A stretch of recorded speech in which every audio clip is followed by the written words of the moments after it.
नमस्कार मित्रांनो, तुमचे स्वागत आहे श्री स्वामी समर्थ। मित्रांनो, आपल्या घरातील उत्तर पूर्व दिशेला ठेवून तर बघा ही एक वस्तू नक्कीच लाभ होईल।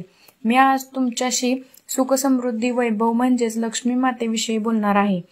लगातार पैशाविषयी मी तुम्हाला सांगत असते, तर आजच्या व्हिडिओमध्ये आपल्या घरामध्ये पूर्व आणि उत्तर दिशा वास्तुशास्त्रानुसार आपल्याला कशी बदलायची आणि बरकत पैसा आपल्याकडे कसा येईल। उत्तर किंवा पूर्व दिशेला तुम्ही तुमच्या हॉलमध्ये, तुमच्या फॅक्टरीमध्ये, ऑफिसच्या टेबलला म्हणा, तुम्ही तुमच्या घरामध्ये ह्या फॅक्टरीमध्ये चांदीची मछली ठेवू शकता। म्हणजे मासोळी छोटीशी तुम्ही तुमच्या कारागीरकडून बनवून घ्या आणि मासोळी ठेवून तुम्ही सुरू ठेवा। मासोळी तुम्ही ठेवल्यानंतर मासोळीचा म्हणजे लक्ष्मी मातेचे प्रतीक असते आणि जेव्हा तुम्ही हे ठेवून सुरू करता तुम्हाला ह्याचमध्ये चांगले रिझल्ट मिळतील। म्हणून आजचा हा उपाय आणि मला ह्याचे रिझल्ट नक्की सांगा आणि कमेंटमध्ये श्री स्वामी समर्थ लिहा। धन्यवाद मित्रांनो।